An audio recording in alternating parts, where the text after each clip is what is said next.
صلاح الدین ایوبی مسلمانوں پہ ظلم ہوا، فلسطین میں آگ لگی اور پورے فلسطین کی گلیاں خون سے بھر گئیں۔ ایک دن کے اندر 70,000 مسلمان قتل ہوا۔ گھوڑوں سے سڑکوں پہ چلا نہیں جاتا تھا، گھوڑے پھسلتے تھے، اتنا خون تھا، اور کچی سڑکیں تھی، اتنا خون تھا۔ پہلے کچی زمین نے خون پیا، پھر خون اس سے باہر آیا، پھر بھی اتنا 70,000 آدمی قتل ہوا۔ صلاح الدین ایوبی کون تھے؟ میرے غوث اعظم جیلانی کے مدرسے کے طالب علم تھے۔ جامعہ نظامیہ مدرسہ، یہ مدرسے ہیں جنہوں نے دین کے مجاہد پیدا کیے، مدارس ہیں جنہوں نے دین کے مجاہد پیدا کر کے پوری دنیا کے اندر پھیلائے ہیں۔ مدارس کے اندر دہشت گردی آئی، میں اختلاف نہیں کرتا، لیکن ابھی بھی مدرسے ہیں جن مدرسوں سے رسول اللہ کے دین کا سچا درس دیا جاتا ہے، امن پیار اور محبت کی فضا کو عام کیا جاتا ہے وہ مدارس، اور انشاءاللہ قیامت کی صبح تک وہ مدرسے قائم رہیں گے۔ صلاح الدین ایوبی مدرسے کے طالب علم ہے، مدرسے کا، لیکن مدرسہ اس کا تھا جو ساتھ درویش بھی تھا۔ صلاح الدین ایوبی اکیلا اپنے دوستوں سے کہنے لگا مسلمانوں کی مدد چند سالوں میں نکلو مدد کریں۔ انہوں نے کہا تیرے نکلنے سے کیا ہوگا؟ کہنے لگا میں نے نہیں نکلنا، میرے اللہ نے میری مدد کرنی ہے، میرے اللہ نے میری اٹھ باندھ کمر کیا ڈرتا ہے، پھر دیکھ خدا کیا کرتا ہے، اور میں مجھے نکلنے دے، اللہ میری مدد کرے گا۔ تھوڑا تھوڑا کر کے فوج جمع کی، کوشش کی۔ چند سالوں کے بعد اسی جگہ جہاں مسلمانوں کا خون بہا تھا، اللہ نے اسلام کا جھنڈا پھر سے بلند کر دیا۔ صلاح الدین ایوبی فاتح بن کے مسجد اقصی کے دروازے پہ کھڑا ہے۔ چند سال گزرے، عیسائیوں کا اپنا وہ ظلم ابھی یاد ہے، اور عیسائی سارے لیڈر کہتے ہیں تیاری کر لو، اب ہمارے بچے کاٹے جائیں گے، عورتیں بیوہ ہوں گی، گردنیں کٹیں گی، اب دیکھنا جتنا خون ہم نے بہایا تھا مسلمان اس سے دگنا بہائیں گے۔ صلاح الدین ایوبی گھوڑے پہ کھڑے ہیں اور پوچھتے ہیں او عیسائیوں بتاؤ تمہارے ساتھ کیا کروں؟ گردنیں جھک گئیں، جواب کوئی بھی نہیں۔ کہا تم نے 70,000 مسلمان ایک دن میں مارا تھا، بولو تمہارے ساتھ کیا کروں؟ تم نے ایک دن میں مسلمان یوں کاٹے جیسے گاجر مولی کاٹی جاتی ہے، بولو کیا کروں؟ عیسائی کہنے لگے ہمیں اپنے ظلم یاد ہے، تشدد یاد ہے، بربریت یاد ہے، تو بہتر جانتا ہے تو نے کیا کرنا ہے۔ صلاح الدین ایوبی گھوڑے پہ فاتح کھڑا ہے، آنکھوں میں آنسو آئے، تڑپ کے رویا، کہنے لگا میں تمہارے ساتھ وہی سلوک کروں گا جو میرے مصطفیٰ نے قریش مکہ کے ساتھ فرمایا تھا، لا تصریب علیک، جاؤ تم پر کوئی زیادتی، جاؤ تم آزاد ہو۔ اس نے کہا تو کر کیا رہا ہے؟ کہنے لگا میں کیا کروں، میں اس محمد کا ماننے والا ہوں جس نے معاف کرنا سکھایا ہے صلی اللہ علیہ وسلم، میرے پیروں میں زنجیر ہے رسول اللہ کی غلامی کی، جاؤ تم آزاد ہو۔ اس نے کہا تم آزاد ہو، لوگوں نے کلمہ پڑھنا شروع کر دیا، اشہد ان لا الہ الا اللہ واشہد ان محمدً عبدہ۔ سارے قبیلے کے کچھ نہ کچھ لوگ مسلمان، ایک قبیلہ رہ گیا مسلمان نہیں ہوتا۔ صلاح الدین ایوبی اپنے خیمے میں بیٹھے ہیں تو ایک بی بی آ گئی، اس قبیلے کا کوئی شخص مسلمان نہیں ہوتا۔ بی بی آئی، آگے کہنے لگی میرے 4 بیٹے جنگ میں کھو گئے، چھوٹے چھوٹے بچے جنگ میں کھو گئے، مل نہیں رہے، فوجیوں کو حکم دے مجھے میرے بچے تلاش کر کے دیں۔ صلاح الدین ایوبی نے جھٹ پٹ سر پہ امامہ باندھا، نیزہ پکڑا، سینے بند باندھا، اپنے جبے کو سمیٹا اور باہر کہنے لگی تو کدھر جا رہا ہے؟ کہنے لگا میں خود تیرے بچے تلاش کر کے دوں گا۔ صلاح الدین چند سپاہی ساتھ گلی گلی نکلے، گلی گلی فجر کے نکلے، اثر ہو گئی، تھک گئے، 2 نمازیں صحرا میں پڑھی، جنگل کے اندر پہنچے تو ایک کونے میں 4 بچے ایک جگہ ڈرے اور سہمے ہوئے بیٹھے ملے۔ صلاح الدین ایوبی اٹھا کے لائے، ماں کو کہنے لگے تیرے بچے ہیں، نکلا اس لیے تھا کہ میرے نبی نے فرمایا بچے جدا ہوں تو ماں کو درد بڑا ہوتا ہے، اور میرے رسول نے فرمایا تھا جب جنگ کرنے جاؤ تو کھیت برباد نہ کرنا، فصلیں تباہ نہ کرنا، بچوں کو ماں سے جدا نہ کرنا۔ فرمایا میں سوچ رہا تھا تیرے بچے کہیں میری وجہ سے جدا ہو گئے تو مصطفیٰ کو جواب کیا دینا؟ فرمایا تیرے بچے ڈھونڈ کے لایا ہوں۔ بچے ماں کے پاس آنے لگے تو ماں نے بڑے بیٹے کے منہ پہ تھپڑ مارا، کہتا ہے اماں کیا ہوا؟ کہنے لگے تو نے سنا نہیں کہ دشمن کے بچوں کی اتنی حفاظت کرتا ہے، میرے پاس نہ جا، اس کے قدموں میں بیٹھ جا۔ جس نبی کے غلام اتنے سچے ہیں وہ نبی کتنا سچا ہوگا، جس نبی کے نوکر اتنے کھڑے ہیں وہ نبی کتنا کھڑا ہوگا، جا کے کلمہ پڑھ لے۔ مسلمانوں کی نا ایک تعداد لڑتے لڑتے لڑتے لڑتے دور چلے گئی، تاتاریوں نے قید کر لیا، 4 مسلمان تھے تبلیغ کرنے گئے، جنگ کرنے گئے، جہاد کرتے کرتے کافروں سے لڑتے لڑتے تاتاری قوم میں چلے گئے، وہاں قید کر لیے گئے تو سزائے موت کا حکم ہوا۔ 4 بزرگ تھے، سزائے موت کا حکم ہوا تو تاتاری بادشاہ جو تھا وہ بڑا خلاف تھا، بڑا سخت مخالف تھا مسلمانوں کے۔ اس نے کہا کہ ان کو جب پھانسی دینا تو مسلمانوں کو تو میرے سامنے دینا۔ اب 4 عالم ہیں، 4 صوفی ہیں، سفید داڑیاں، سر پہ امامے۔ پھانسی کا وقت آیا تو جو پھانسی گھاٹ ہے وہ ایک ہے، چاروں کو اکٹھے پھانسی نہیں ہو سکتی۔ ایک کو کہا کہ ایک ایک کر کے ان کو پھانسی دو۔ جب پھانسی کا وقت آیا نا تو جو سب سے پیچھے صوفی تھے وہ دوڑ کے آگے آئے، کہنے لگے بادشاہ پہلی باری میری لگا پہلی۔ اب بادشاہ نے کہا ٹھیک ہے اسے لٹکا دو۔ وہ قریب آئے تو دوسرے دوڑ آئے، کہنے لگے نہیں نہیں پہلی باری میں نے زیادہ کافر قتل کیے، میرا بڑا جرم ہے، مجھے پہلے سزا دو۔ ان کو پھانسی دینے لگے تو تیسرے آ گئے، کہنے لگے نہیں یہ تو میرا قتل کرتا تھا، رستے میں بتایا کرتا تھا، ڈھونڈ کے میں بتلاتا تھا کہ یہاں زیادہ تعداد ہے، مجھے پہلے پھانسی دو۔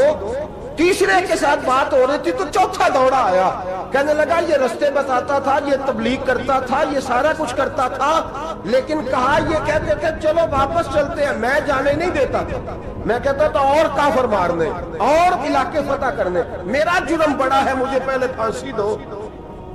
بادشاہ کہنے لگا مجھے 35 سال ہو گئے حکومت کرتے، بڑی دنیا کو پھانسی دی ہے، لوگ تو ایک دوسرے کو دھکے دیتے ہیں کہ پہلے تو جا پہلے تو جا، اور تم کیسی قوم ہو کہ ایک دوسرے پہ قربان ہو رہے ہو۔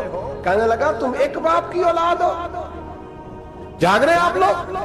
تاتاری بادشاہ، کافر بادشاہ، اسلام کی مخالفت کرتے ہیں، ایک باپ کی اولاد ہو کا نہیں، ایک قبیلے کے رہنے والے ہو کا نہیں، ایک ملک کے رہنے والے ہو نہیں۔ اس نے کہا رشتہ کیا ہے تمہارا، رشتہ کیا ہے؟ تو بول کے کہنے لگے خدا ایک ہے، نبی ایک ہے، خدا ایک ہے اور نبی منفرد ایک ہے، اس قوم کی نقصان بھی ایک ہی سب کا نبی، اللہ بھی، قرآن بھی ایک۔ کیا ہی اچھا تھا ہوتے اگر مسلمان بھی ایک، یوں تو سید بھی ہو، مرزا بھی ہو، افغان بھی ہو، تم سبھی کچھ ہو، بتاؤ کہ مسلمان بھی ہو۔ فرمایا ہمارا اللہ ایک ہے، نبی ایک ہے، تو کہا پھر ایک دوسرے پہ جان کیوں دیتے ہو؟ فرمایا ہمارے نبی نے ہمیں بھائی بھائی بنا دیا ہے، بھائی کا دل نہیں کرتا اس کی آنکھوں کے سامنے بھائی چلا جائے، ہمارا دل نہیں کرتا پہلے مجھے دے پہلے مجھے دے۔ بادشاہ کہنے لگا تمہارا جذبہ مجھے متاثر کر گیا، جاؤ میں تم چاروں کو آزاد کرتا ہوں، تمہیں آزاد کرتا ہوں۔ میرے دوستو یہ رنگ تھا، دیکھیں نا، یہ اس دھرتی نے نظام دیکھا ہے نا، اس فلک نے پہلی بار دیکھا، اس زمین نے پہلی بار، اور میرے حضرت صاحب فرمایا کرتے تھے زمین تڑپ کے روئی، اس نے پہلی دفعہ دیکھا۔ احد کا میدان ہے، 3 صحابہ تپتی ہوئی زمین پہ زخموں سے چور چور پڑے ہیں۔ حضرت انس بن نضر رضی اللہ تعالیٰ عنہ پانی کا پیالہ لے کے پہنچے، ایک زخمی سے کہا تجھے پانی پلانا ہے، تو کہنے لگا میرے زخم تھوڑے ہیں، وہ جو ساتھ پڑا ہے اس کے زخم گہرے ہیں، پہلے اسے پانی پلا دے، جا اسے دے دے۔ اس کے پاس پہنچے تو وہ کہنے لگا وہ مجھ سے پہلے گرا تھا، اس کا زخم زیادہ گہرا ہے، اسے پانی پلا۔ تیسرے کے پاس گئے تو کہنے لگا چوتھا تڑپ زیادہ رہا ہے، اس کی عمر زیادہ ہے، میں تو جوان ہوں برداشت کر لوں، بڑھاپے کی وجہ سے نڈھال ہو گیا ہے، پہلے اسے پانی پلا۔ چوتھا کہنے لگا 5ویں کے پاس جا، 5واں کہنے لگا 6ٹھے کے پاس جا۔ حضرت انس بن نضر کہتے میں رو پڑا، میں نے کہا محمد کی غلاموں، رسول نے تمہیں کیسا جذبہ دے دیا ہے، زبانیں پیاس سے باہر ہے لیکن تمہاری اخوت مرتے دم تک قائم ہے۔ کہتے میں 7ویں کے پاس گیا تو کہنے لگا اگر 6 قربانی دے سکتے ہیں تو مجھے خود غرض نہ سمجھ، میں نے نہیں پانی پینا، جا پہلے کے پاس لے جا۔ کہتے میں پہلے کے پاس آیا تو روح پرواز کر گئی، دوسرے کے پاس آیا تو روح پرواز کر گئی، میں 7ویں تک آیا تو انتقال کر گئے۔ کہتے ہیں پانی کا پیالہ میں نے اٹھایا اور میں نے زمین پہ رکھا تو میں نے کہا پانی گھما رہنا، محمد کے غلام مر تو جاتے ہیں پر ایک دوسرے کا خیال بڑا رکھا کرتے ہیں، گھما رہنا یہ مر جایا کرتے لیکن ایک دوسرے کا درد۔ میرے دوستو لٹا ہوا برما، روتے ہوئے مسلمان، سسکیاں اور آہیں لیتی ہوئی مائیں پوچھتی ہیں اے خاصا اے خاصان رسول، وقت دعا ہے، امت پہ تیری آ کے عجب وقت پڑا ہے، وہ دین جو بڑی شان سے نکلا تھا وطن سے، پردیس میں وہ دین آج غریب الغربا ہے، فریاد ہے اے کشتی امت کے نگہباں، بیڑا یہ تباہی کے قریب آنے لگا ہے. اور کیا خوبصورت جملے کہے تھے کہ نبی پاک صلی اللہ علیہ وسلم نے، حضور نے فرمایا تھا میرا مومن ایک جان کی طرح ہوتا ہے، ایک جان کی طرح ہوتا ہے. ایک کو تکلیف ہو جسم کے ایک حصے کو، سارا حصہ پریشان ہوتا ہے. فرمایا یہ ایک مکان کی طرح ہے، ایک اینٹ دوسری اینٹ کو مضبوط کرتی ہے. فرمایا یہ مضبوط لوگ ہیں، یہ مضبوط لوگ. حضرت عمر فاروق کا زمانہ ہے، ایک آدمی نے سیری بھیج دی ایک گھر میں بطور تحفہ. قحط کا زمانہ تھا، گوشت ملتا نہیں تھا، جانور. ایک آدمی نے سیری بھیج دی ایک آدمی کے گھر میں. اس نے کیا کیا؟ اس نے اپنی بیوی سے کہا ہماری تو خیر ہے، ساتھ والا پڑوسی زیادہ غریب ہے، ادھر نہ بھیج دے. یہاں گندم امیر شہر کی ہوتی رہی خراب، اور بچی کسی فقیر کی فاقوں سے مر گئی. کہا ساتھ والے پڑوسی کے گھر سے میں کئی دنوں سے بھوک کی آوازیں، وہاں بھیج دے. اس کے گھر گئی تو اس کی بیوی شوہر کو مشورہ دیتی ہے، کہتی ہے میرے بچے تو دلیر ہے، ساتھ والے کے چھوٹے ہیں، وہ گزارا نہیں، ادھر نہ بھیج دے. ادھر گئی. ایک روایت ہے 7 گھر، ایک روایت ہے 21 گھر. 21 گھروں میں گھومتی ہوئی وہ سری پھر پہلے کے گھر میں آ گئی. اور پہلا صحابی کہنے لگا صرف تو نے ہی محمد کا کلمہ نہیں پڑھا، باقی 20 نے بھی پڑھا ہوا ہے. صرف تو نے ہی رسول اللہ سے یہ درس نہیں لیا، باقیوں نے بھی لیا ہے. اور صرف تیرے اندر ہی جذبہ اظہار نہیں، تو ہی صرف مسلمانوں سے پیار نہیں کرتی، سارے ہی پیار کرتے ہیں. وہ سری پھر آ گئی ہے. اب کیا کرنا ہے؟ اب کیا کرنا ہے؟ تو امام نبوی نے لکھا ہے، وہ کہنے لگی کرنا کیا ہے؟ پکاؤں گی میں اور کھائیں گے 21 گھر. پھر بھی اکیلے نہیں کھائیں گے، پکاؤں گی میں اور کھائیں گے 21 گھروں کے مطابق شوربہ پکا. اور پھر برتن میں ڈال کے وہ بی بی ایک گھر کا دروازہ کھٹکھٹاتی ہے، کہتی ہے مصطفیٰ کے غلاموں نکلو باہر اور کھاؤ، اس لیے کہ جس نبی نے مجھے پیار کا حکم دیا اسی نے تمہیں بھی پیار کرنا سکھایا ہے. یہ رنگ چشم فلک نے سکھایا ہے.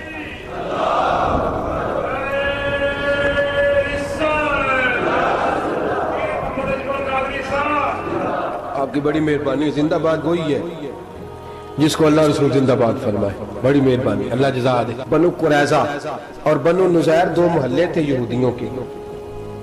یہودیوں نے بڑی عہد شکنی کی تو نبی پاک صلی اللہ علیہ وسلم نے ان کو بے دخل کر دیا، مدینے سے نکال دیا، مدینہ منورہ سے. یہودی نکل گئے مدینہ طیبہ سے. تو جب وہ نکل کے جا رہے تھے تو ان کے مکان، ان کے باغ، ان کی جائیدادیں بچ گئی. نبی پاک علیہ السلام نے انصار مدینہ کو پہلے بلایا. جاگ رہے ہیں نا آپ لوگ؟ پیسے آتے کسی کو برے لگتے ہیں؟ اب تو یہ بھی حلال حرام کی تمیز بھی اٹھتی جا رہی ہے. جائیداد، باغ، مال، علاقہ خالی ہوا ہے.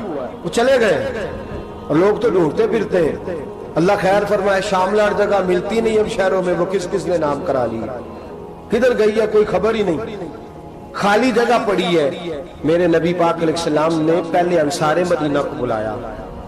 حضور نے فرمایا انصاریوں، بہت بڑی جائیدادیں یہودیوں کی بنو نذیر اور بنو قریظہ محلے خالی ہو گئے، میرا دل کرتا ہے وہ تمہیں دے دوں، اس لیے کہ تم نے اپنے مہاجر بھائیوں کے ساتھ بڑا تعاون کیا، جائیدادیں تم نے دے دی ہیں، مکانات دے دیے ہیں، بڑا کچھ تم نے دیا ہے، میرا دل کرتا ہے وہ تمہارے نام کر دوں. تو انصار مدینہ کیا کہنے لگے یا رسول اللہ دے تو ہم نے دیا ہے پر وہ بیچارے جھچکتے ہی رہتے ہیں، وہ جھچکتے ہی رہتے ہیں، کھول کے ہماری چیزیں استعمال نہیں کرتے. تو حضور ہم تو پہلے ہی انصار ہیں، ہمارے پاس بڑا کچھ ہے، آپ مہربانی فرمائیں وہ سارا کچھ مہاجروں کو دے دے مہاجرین کو ہمیں نہیں چاہیے. اب چلے گئے بات کر کے. میرے حبیب پاک نے مہاجروں کو بلا لیا، فرمایا بنو نذیر اور بنو قریظہ قبیلے کی جائیدادیں آئی ہیں، تمہارے پاس بظاہر جو چیزیں ہیں بھی وہ بھی انصار مدینہ کی ہیں، تو میرا یہ خیال ہے کہ وہ سارا کچھ تمہیں دے دیا جائے. ابو بکر صدیق رضی اللہ تعالیٰ عنہ کہنے لگے یا رسول اللہ صلی اللہ علیہ وسلم ہمارے انصار بھائیوں نے ہمارے لیے دل تک کھول دیے ہیں، حضور انہوں نے ہر چیز بانٹ کے ہمارے سامنے رکھ دی ہے، ہم اتنے خرد غرض ہیں کہ سارا کچھ لپیٹ جائیں. کہ حضور ہمارے پاس جو مکان ہے وہ ہے، ہم کاروبار کر رہے ہیں، تجارتیں کر رہے ہیں، مزدوریاں کر رہے ہیں، ہم انشاءاللہ اور بنا دیں گے، آپ یہ ہماری طرف سے ہمارے انصار بھائیوں کو گفٹ کر دیں، آپ انہیں دے دیں. میرے حبیب کی آنکھوں میں آنسو آ گئے. میرے نبی پاک علیہ السلام رو پڑے. یا رسول اللہ آپ کیوں روتے ہیں؟ فرمایا تمہارا یہ بھائی چارہ قائم رہا تو اللہ اسلام کو بڑی قوتیں عطا فرمائے گا. اللہ طاقتیں دے گا اسلام کو اگر تمہارا یہ رنگ قائم رہا، یہ انداز۔ میرے غلاموں تمہارے یہ طور طریقے، ایک بھائی کہتا ہے دوسرے کو، دوسرا کہتا ہے تیسرے کو۔ عرض یہ کرنے جا رہا تھا کہ رسول کریم صلی اللہ علیہ وسلم نے یہ پیغام دیا امت کو، فرمایا دیکھیں نا کتنے بڑے لفظ ہیں۔ یہ نہیں فرمایا دوزخ میں جائے گا، یہ نہیں فرمایا کہ اسے جہنم کی سزا ملے گی۔ میرے نبی نے فرمایا میں اسے مومن مانتا ہی نہیں، میں اسے مسلمان اپنا مانتا ہی نہیں۔ حضور کسے؟ فرمایا جو پیٹ بھر کے کھاتا ہے اور اس کا ہمسایہ بھوکا سو جاتا ہے۔ میں مومن ہی نہیں مانتا۔ سزا تو تب ملے گی نا کہ جب میں کسی سزا کا اعلان کروں، میں مانتا ہی نہیں تو میرا ہے ہی نہیں۔ خود پیٹ بھر کے کھا رہا ہے، ہمسایہ اس کا بھوکا، میں نہیں مانتا۔ انما المؤمنون اخوہ، مومن بھائی بھائی، میں مانتا ہی نہیں اسے۔ اور میرے حبیب پاک اتنے بڑے لفظ حدیث میں اور کہیں نہیں ملیں گے آپ کو، اتنے بڑے جملے کہیں نہیں ملیں گے۔ میرے نبی پاک نے فرمایا اللہ کہے گا قیامت کے دن، کون؟ اتنے بڑے لفظ حدیثوں میں ملتے نہیں جتنے یہ ہیں۔ حضور نے فرمایا رب فرمائے گا بندے سے کہ میں تیرے پڑوس میں بھوکا تھا، تو نے مجھے روٹی کیوں نہیں کھلائی؟ کون کہہ رہا ہے؟ اللہ کہہ، میں بھوکا تھا تو نے روٹی نہیں دی، میں ننگا تھا تو نے کپڑا نہیں دیا، میں پیاسا تھا تو نے پانی نہیں پلایا، میں بیمار تھا تو تیمارداری۔ یا اللہ نہ تو کھاتا ہے، نہ پیتا ہے، نہ کپڑا پہنتا ہے، نہ تو بیمار ہوتا ہے، لا تاخذہ سنۃ ولا نوم، تجھے بیماری آتی نہیں، اونگ نیند نہیں آتی، میرے مالک تو میرے پڑوس میں تھا۔ حضور فرماتے ہیں رب فرمائے گا وہ جو بندہ تیرے پڑوس میں بھوکا تھا تو بندہ تو میرا ہی تھا نا، وہ جو بندہ تیرے پڑوس میں ننگا تھا تو بندہ تو میرا ہی تھا نا، وہ جو تیرے پڑوس میں پیاسا تڑپتا رہا تو وہ میرا ہی بندہ تھا۔ تو دوائی لینے جائے تو بڑے اسپتال میں اور اس بیچارے کو 20 روپے پرچی کے بھی میسر نہ آئے تو میرا ہی بندہ تھا۔ میرے دوست خیال کر اور یاد رکھ، یہ جو ہمسائے ممالک میں ظلم ہوتے ہیں، زیادتیاں ہوتی ہیں، ہمارے گھر کا پنکھا اچھا چلتا ہے، ہم جلوس اس وقت نکالتے ہیں جب ہماری لائٹ بند ہوتی ہے، ہم جلوس اس وقت نکالتے ہیں جب ہمارا ایسا جو ہمیں تنگ کرتا ہے، ہم اس وقت درد محسوس کرتے ہیں جب ہمارے گھر تک آگ آ جاتی ہے۔ یہ جو باہر آگ جل رہی ہے یہ تیرے گھر بھی آ سکتی ہے، یہ جو باہر فساد ہو رہا ہے یہ تیرے دروازے تک آ سکتا ہے۔ میرے رسول پاک نے ایک جان، مسلمان کو ایک جان قرار دیا۔ مجھے بتائیے انگلی کو کٹ لگ جائے، مسلمان ایک جان ہے نا، انگلی کو لگ جائے کٹ، دماغ کہتا ہے میں نے نہیں سوچنا اس کے بارے میں نے اس کے درد کو محسوس ہی نہیں کرنا، انگلی کی درد ہے انگلی جانے، اس کا کام جانے۔ ایسے ہی ہوتا ہے نا، بولے پیروں سے کہتے ہیں، انگلی کہتی ہے چل ڈاکٹر کے پاس، پیر کہتے ہیں نہیں میں نے نہیں جانا، انگلی کا کام ہے انگلی جائے۔ ایسے ہی ہے نا، دل سے کہتے ہیں تو تڑپ تھوڑا سا، انگلی کو درد ہے، کہتے میں کو تڑپوں، انگلی کا معاملہ انگلی جانے، اس کا کام جانے۔ ٹیلی فون کرنا ہے ڈاکٹر صاحب کا پتہ کرنا ہے تو کان کہتے ہیں میں نے نہیں بات سننی ڈاکٹر صاحب کی، زبان کہتی ہے میں نے نہیں بولنا، انگلی جانے۔ ایسا ہوتا ہے، پیر احتجاج کر دے کہ میں نے ڈاکٹر کے پاس، میں کچھ چکر کھاتا پھروں ڈاکٹر کی دکان کی، انگلی کو درد ہے انگلی جانے۔ ایسا ہوتا ہے بھئی؟ میرے رسول پاک نے فرمایا مسلمان ایک جان ہے، تو درد برما کے مسلمانوں کو ہو رہا ہے تو پاکستانی کہہ رہے ہیں کوئی بات نہیں وہ جانے، ان کا کام جانے۔ ایک جان ہے نا، درد ہونا چاہیے، تکلیف ہونا چاہیے۔ پھٹے پہ باتیں ہوتی ہیں اس موضوع پہ، اسمبلی پہ گفتگو ہوئی ہے اس موضوع پہ، آپ کی صوبائی اسمبلیاں اس موضوع پہ بولی ہیں، آپ کے کونسل اس موضوع پہ بولے ہیں۔ ہم تو اپنی اپنی سیاستیں، اپنے اپنے تماشے، اپنے اپنے چکروں میں لگے ہوئے۔ وہ دریا کے اندر سسکتے مسلمان، بنگالی کہتے ہیں ہمارے نہیں، برمی کہتے ہیں ہمارے نہیں، پاکستانی کہتے ہیں ہمارے نہیں، ترکی کہتے ہیں وہ کس کے ہیں؟ وہ کس کے ہیں؟ وہ اللہ کے بندے ہیں، محمد عربی کے غلام ہیں صلی اللہ علیہ وسلم۔ لیکن میرے دوستو کیا ہمیں کیا غرض ہے؟ وہ جانے ان کا کام جانے۔ یہ جب تیرے پیروں تک آگ آئے گی پھر تجھے پتا چلے گا یہ بڑی سخت آگ ہے۔ آج جس کافر نے برما پر عرصہ دراز تنگ کیا ہے، مسلمان تھوڑے تھوڑے مفاد لینے کی خاطر نا، بنو عباس اور بنو امیہ کی جنگ چل رہی تھی، بنو عباس جو تھے وہ غالب آ گئے، بنو امیہ جو تھے ان کی حکومت ختم ہو گئی، تو عیسائیوں نے بنو امیہ سے کہا کہ ہم تمہارے ساتھ تعاون کرتے ہیں، ہم تمہارے ساتھ تعاون کرتے ہیں اور بنو عباس پہ غلبہ پا کے تمہیں حکومت دلاتے ہیں۔ بنو امیہ بڑی جدوجہد کر رہے تھے بادشاہی کے لیے، لیکن انہوں نے کہا کہ ہم لڑ رہے ہیں، کوشش کر رہے ہیں، لیکن ہمیں کسی کافر کی مدد کی ضرورت نہیں، ہم جتنا مرضی لڑیں لیکن کافروں کے ہاتھوں بنو عباس کو مروانے کو ہم تیار نہیں ہیں۔ میں خبردار، تمہارا آپس کا معاملہ ہے، ہم خود نمٹ لیں گے، تمہیں اجازت نہیں دیتے تم اندر کودو اور کود کر کے تم فسادات پیدا کرو اور مسلمانوں کے اندر تقسیم کرو۔ میرے دوستو، مسلمان کو سوچنا چاہیے، سوچ بڑی رکھنی چاہیے۔ گھر کی جنگ سے نکل آ، اب بہو ساس کے جھگڑے سے باہر آ جا، اب محلے کی سیاست چھوڑ کے باہر کا سوچ۔ اب اسلام کو تیری حاجت ہے۔ اب پوری دنیا جب مسلمان کو دیکھے نا، فیس بک یوز ہوتی ہے، اس پہ نوجوان جب اسلام کی بات کرنے لگے گا، اس پر جب بڑا اسلام کی بات کرنے لگے گا، پوری دنیا میں پیغام جائے گا کہ مسلمان اب جاگنے لگا ہے، مسلم خابیدہ بیدار ہونے لگا ہے، اب اس کی آنکھیں کھلنے لگی ہیں، اب یہ اپنے مذہب کی بات کرتا ہے، اب یہ اپنے ملک سے، صوبے سے، برادری سے نکل کر بولتا ہے، اب یہ کہتا ہے کہ بازو تیرا توحید کی قوت سے قوی ہے، اسلام تیرا دیس ہے، تو مصطفی ہے، اب یہ بڑی سوچ رکھتا ہے، اب یہ عالمی بات کرتا ہے۔ میرے دوستو، ہمارا تو حال یہ ہے، امام اعظم ابو حنیفہ کا فتویٰ ہے، آپ فرماتے ہیں جو مولوی عالمی حالات سے باخبر نہ ہو وہ جمعے کی تقریر نہ کرے، وہ مسلمانوں کی رہنمائی نہیں کر سکتا۔ عالمی حالات سے جو خبردار نہ ہو، تو جس کو چھٹی ہو جائے، تو نے ختم نہیں پڑھا، دوڑ جا مسجد سے، تو ختم نہیں پڑھتا ہمارے، تجھے پتہ ہی نہیں تو کہاں رہتا ہے، بھاگ جا۔ وہ عالمی حالات پہ بات کرے گا، کیونکہ بیچارے کو تو پتہ ہے میری سویرے چھٹی ہو جانی ہے، سیاست کا لفظ چھیڑا نہیں تو میں گیا نہیں۔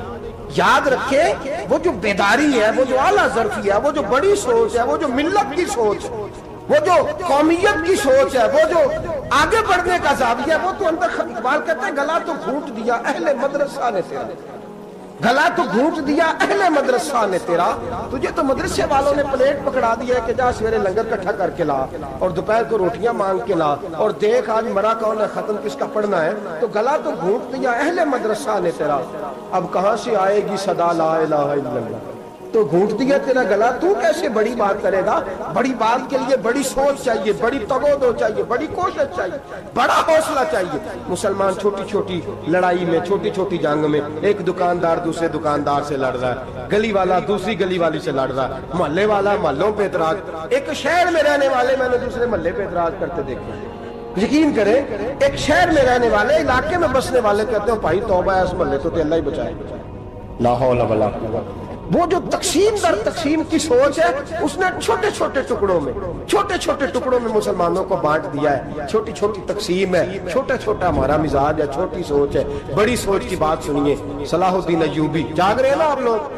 تو آخنا حضرت صاحب ایڈی وڈی گل چھیڑ چھڑی ہے، یہ مطلب ہی کون نہیں، کنے برما جانا ہے تو کنے مدد کرنی ہے، میں تو بھائی فریضہ سر انجام دے رہا ہوں۔ میرے نبی نے فرمایا برائی کو یا ہاتھ سے بدل، ہاتھ سے نہیں بدل سکتا تو زبان سے تو بولنا، تو میں معذور ہوں، کمزور آدمی ہوں، ہاتھ سے بدلنے کی طاقت نہیں رکھتا، تو دوسرے درجے پہ تو مجھے عمل کرنے دو نا، اثر کرے نہ کرے سن تو لے میری فریاد، نہیں ہے داد کا طالب یہ بندہ آزاد، رونے تو دو، تڑپنے تو دو، آہیں تو بہانے دو، سسکیاں تو لینے دو، مار کھائیے تو تڑپنے تو دو۔ وہ قرآن پاک برما میں پابندی لگی ہے تو میں یہاں سوچنے لگا ہوں کہ وہاں تو پابندی لگی ہے، یہاں پہلے ہی لوگ کوئی نہیں پڑھی۔ معاذ اللہ تعالیٰ حالات دن پہ دن مسلمانوں کے لیے ایک ایک کر کے، افغانستان میں جو آگ لگی تھی، پھر وہ عراق میں بھی لگی، پھر وہ لیبیا میں بھی لگی، پھر وہ مصر میں بھی لگی، پھر وہ یمن میں بھی لگی، سعودی عرب میں دھماکے ہوئے، میرا دل تڑپا ہے، مجھے پریشانی ہوئی، میں بچے 5 تھے، میں بڑا ڈسٹرب ہوا، میں نے کہا یار یہ ہمارا سب کا اجماعی عقیدت کا مرکز ہے، ہم کم از کم 1000 اختلاف کے باوجود کہا کرتے تھے کہ عرب میں امن ہے یار، وہاں سکون ہے، وہاں دکانیں کھلی چھوڑ کے لوگ چلے جاتے ہیں، وہاں بھی فساد ہونے لگا، وہاں بھی آگ بڑھ گئی ہے، لیکن ہم صرف چھوٹی چھوٹی کر کے جب آگ بجھانے کی کوشش کریں گے، اس وقت آگ نہیں بجھے گی جب ہر آدمی اپنے پیالے میں پانی لے کے آئے گا، ہر شخص اپنے گھر کی نل چلائے گا، ہر شخص نلکا چلائے گا اور پانی نکال کے یہ آگ بجھائے گا، تب یہ آگ بجھے گی۔ ہر آدمی کو کردار سوچ بڑی کرے، نظریہ بڑا کرے، ملت کی بات کرے، مسلمان ہو کے سوچے، مسلمان ہو کے سوچے، خدا را نکلے یہ گھر کے جھگڑوں سے، تھوڑی دیر کے لیے اپنے آپ کو بڑا کرے، بڑی سوچ آپ بنائیں، جب دوستیاں لگائیں، یارانے لگائیں کہ چھوٹے موٹے حساب سے بچیں۔ بابا بلے شاہ صاحب فرماتے کورے ورک کتاب نہیں ہوندے، کورے ورک کتاب نہیں ہوندے، پتھر دل گلاب نہیں ہوندے، او بلیا یاری سوچ کے لائیں، یارا نال حساب نہیں ہوندے۔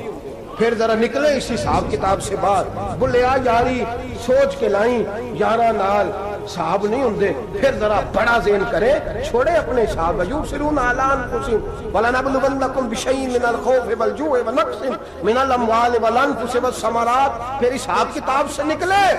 پھر امام علی مقام کی طرح یہ سوچ بنائے کہ حسین کے بچے چلے جائیں تو کوئی حرج نہیں, امت پر آنچ نہیں آنی چاہیے.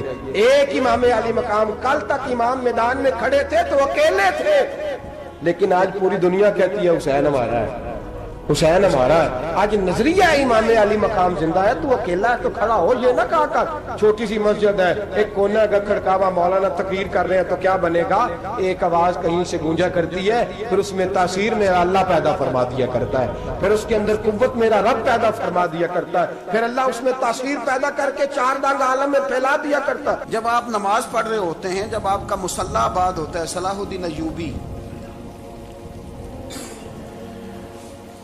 ایک بزرگ سے ملاقات ہو گئی, بیت المقدس پر قبضہ تھا عیسائیوں کا. تو صلاح الدین بڑے پریشان تھے. بابا جی کہنے لگے پتر کیا ہوا؟ کہنے لگے حضور پتہ چلا ہے دشمن کے 2 بحری بیڑے اسلحہ لے کے آ رہے ہیں. مسلمان پہلے ہی کمزور ہیں, اور اب اگر 2 بحری بیڑے اور آ گئے تو حضور مسئلہ بن جائے گا. تو میں پریشان ہوں کہ کس طرح یہ کم مسئلے والی ہماری فوج ہے کیسے مقابلہ کرے گی. تو بابا جی کہنے لگے پتر اس طرح کرنا, آج رات تو بھی دعا کرنا اور میں بھی کروں گا, تو بھی دعا کرنا.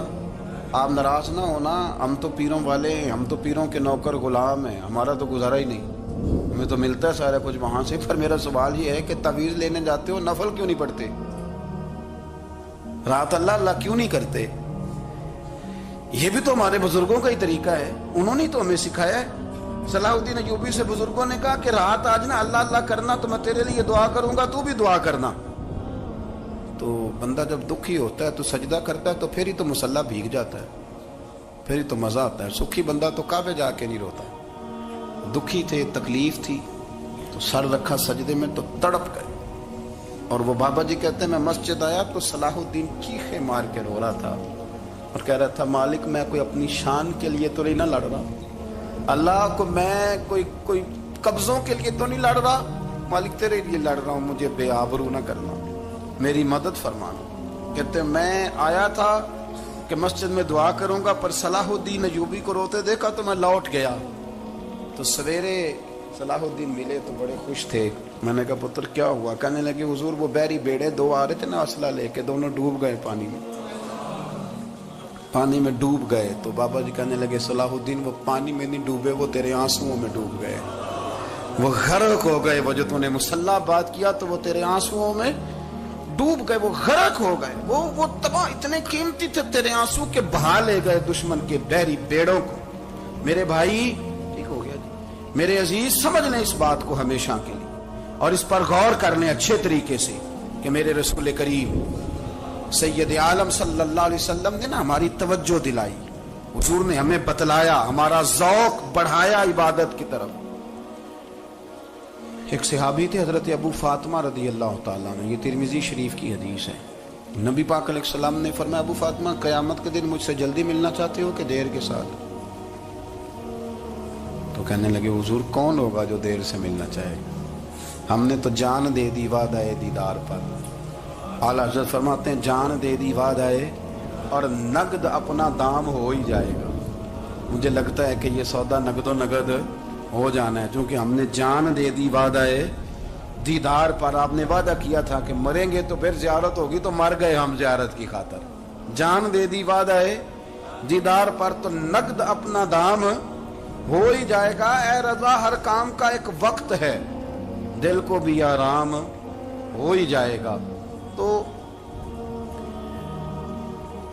حضرت ابو فاطمہ رضی اللہ تعالیٰ عنہ سے نبی پاک صلی اللہ علیہ وسلم نے فرمایا جلدی ملنا چاہتے ہو کہ دیر سے؟ عرض کی حضور فٹافٹ ملنا ہے, میں نے قیامت کے دن آپ سے جلدی ملنا ہے.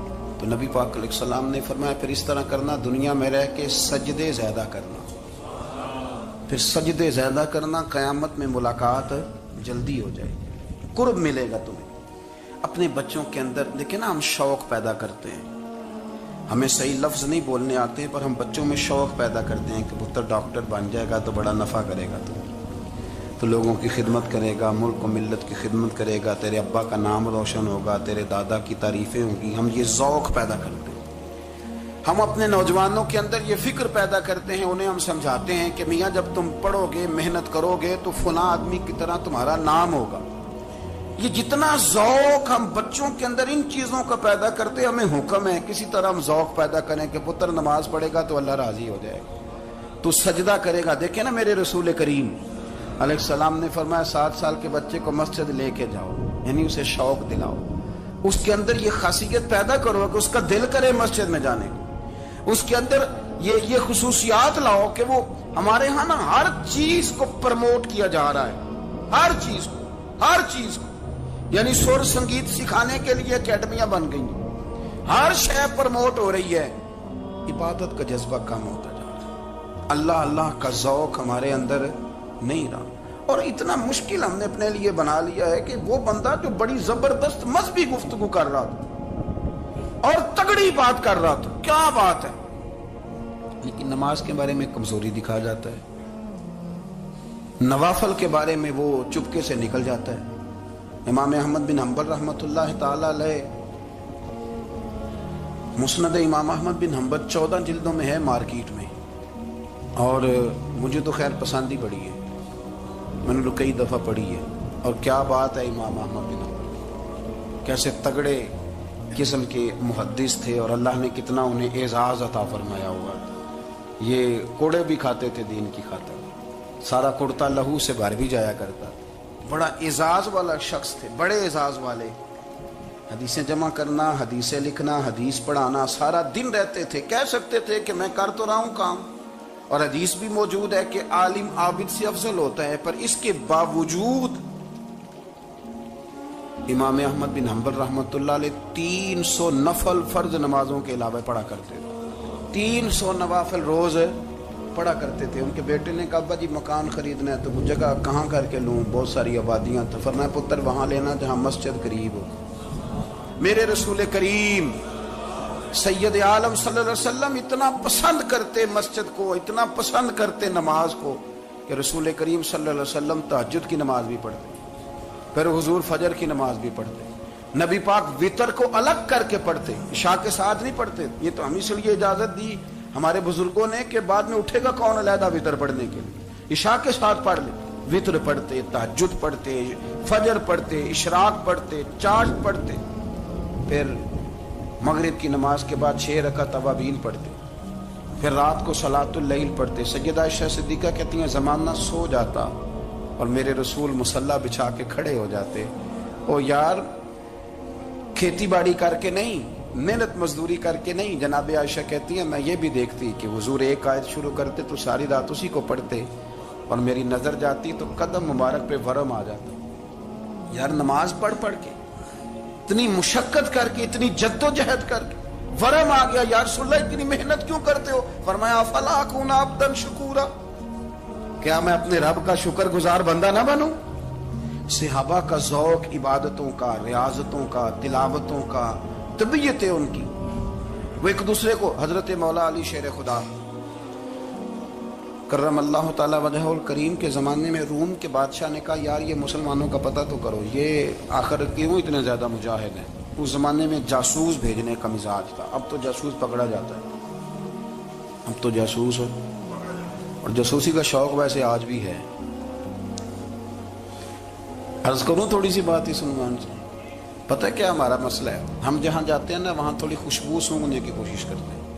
وہ کیا ہے تو یہ کیا ہے تو ادھر کیا ہے تو تھوڑا سا ادھر کیا ہے. میرے رسول پاک پڑھیے درود شریف، سارے پڑھیے ذرا زور سے صلی اللہ تعالی. نبی پاک علیہ السلام نے فرمایا جاسوسی نہ کرنا ورنہ تم بندوں کو خراب کر دو، اور فرمایا اس طرح نہ ہو کہ تم کسی کے اب کھول نہ نکلو تو تمہارے پہلے کھول جائیں. یہ جو ذوق ہے نا یہ ختم کریں، چھوڑیں. مطلب آپ کس چکر میں پڑے ہوئے ہیں؟ اتنی زیادہ توجہ کرنے کی کیا ضرورت ہے؟ کام سے کام رکھیں، اس میں بندہ تھوڑا سا نا آسان رہتا ہے. یہ جو بہت زیادہ ٹٹولنے والے لوگ ہوتے ہیں نا وہ بےچارے پھر عمر ٹٹولتے ہی گزار دیتے ہیں، اس لیے کہ مزاج ہی بہت پکا ہے. بوری کا منہ کھول کے اندر تک ہاتھ ڈالنا، تو پھر کئی دفعہ سامنے سے بچھو بھی لڑ جاتا، خرابی ہوتی. تو جاسوسی کی جاتی تھی. اس نے بھی جاسوس بھیجے کیونکہ قبیلوں کے لوگ تھے، کچھ مسلم کچھ کافر، پہچانے نہیں جاتے تھے لوگ، تو کچھ لوگ اس نے بھیجے، انہوں نے آ کے نا تحقیق کی، ریسرچ کری کہ آخر ماجرا کیا ہے. تو واپس جا کے انہوں نے رپورٹ دی نا روم کے بادشاہ کو. اس رپورٹ کا ایک جملہ بڑا شاندار ہے. وہ کہنے لگا بادشاہ ہمیں مسلمانوں کی کوئی سمجھ نہیں آئی، ہمیں کوئی سمجھ نہیں آئی. انہوں نے کہا بھی کیوں نہیں سمجھ آئی؟ کہنے لگے یار عجیب بندے ہیں، جب رات مسلح پہ بیٹھتے ہیں تو یوں لگتا ہے ان کا دنیا سے رشتہ ہی کوئی نہیں، کوئی کسی کو نہیں جانتا، کوئی اپنے دکھ سنا کے رو رہا ہے، کوئی اپنی بات کر کے رو رہا ہے، لگتا ہے کہ ان کا کوئی رشتہ ہے ہی نہیں جب مسلح پہ بیٹھتے ہیں. اور فرمایا جب سویرے یہ جہاد کرنے نکلتے ہیں تو لگتا ہے ان سے زیادہ دلیر ہی کوئی نہیں. حالانکہ جو مسلحوں پہ رونے دھونے کے لوگ ہوتے ہیں وہ کئی دفعہ جہاد میں کام نہیں کرتے، لیکن عجیب لوگ ہیں کہ رات کے راہب ہیں، دن کے مجاہد ہیں، کوئی سمجھ نہیں آتی. میرے عزیز، ان لوگوں نے مسلح آباد کر کے رکھا، تلاوتیں ان کا ذوق رہی، منظر روز پڑھنا، اسباق پڑھنا، وظائف پڑھنا، یہ ان کا ذوق رہا.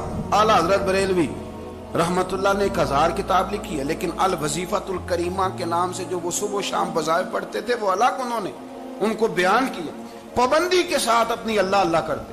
شیخ شہاب الدین سہروردی رحمت اللہ علیہ، اس پر ایک بندے نے اعتراض کیا، اس نے کہا جی آپ کس قسم کے صوفی ہیں، مرید بیٹھے ہیں اور آپ وہاں نفل پڑھ رہے ہیں. یہ بھی بڑا مسئلہ ہوتا ہے نا، جو بندہ ملنے آتا ہے وہ اپنے ٹائم کے حساب سے آتا ہے، اور پھر اس کا یہ بھی خیال ہوتا ہے کہ پیر صاحب جو ہیں وہ چونکہ درویش ہیں تو نہ انہیں روٹی کھانی چاہیے نہ سونا چاہیے، چونکہ وہ درویش ہیں، اور ہم چونکہ درویشوں کے ماننے والے ہیں لہذا ہمارا یہ طریقہ ہونا چاہیے کہ جیسے ہم کہیں درویش ویسے ہی کر جائے. حالانکہ جس کو آپ درویش کہیں گے آپ اس کی مانیں گے، آپ منوائیں گے نہیں، ہمارا مزاج ہوتا ہے.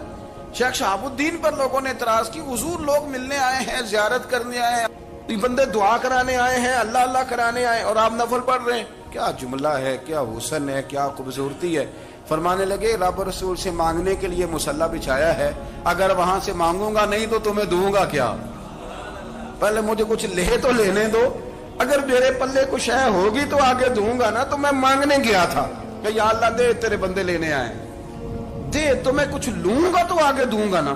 لیکن ہمارا یہ سٹیٹس، یہ مزاج، یہ شعور نہیں ہے. گپیں، کہانیاں، داستانیں، گفتگو، خطابت، واز، کیا بات. لیکن اگر کچھ کرنے کا کام ہو تو وہ نہیں ہم سے ہوتا. میرے نبی کریم علیہ الصلوۃ والسلام نے مصلی سے دل لگانے کا درس دیا، حضور نے توجہ دلائی. صحابہ اس ذوق کے حامل لوگ تھے، وہ کوشش کرتے تھے. جناب صدیق اکبر رضی اللہ تعالیٰ عنہ کا عبادت کا مزاج ہمیشہ قائم رہا. حضرت عمر فاروق ساری رات اللہ کے حضور کھڑے رہے. حضرت عثمان غنی رضی اللہ تعالیٰ عنہ عشاء کی نماز پڑھ کے 2 رکعتوں کی نیت باندھتے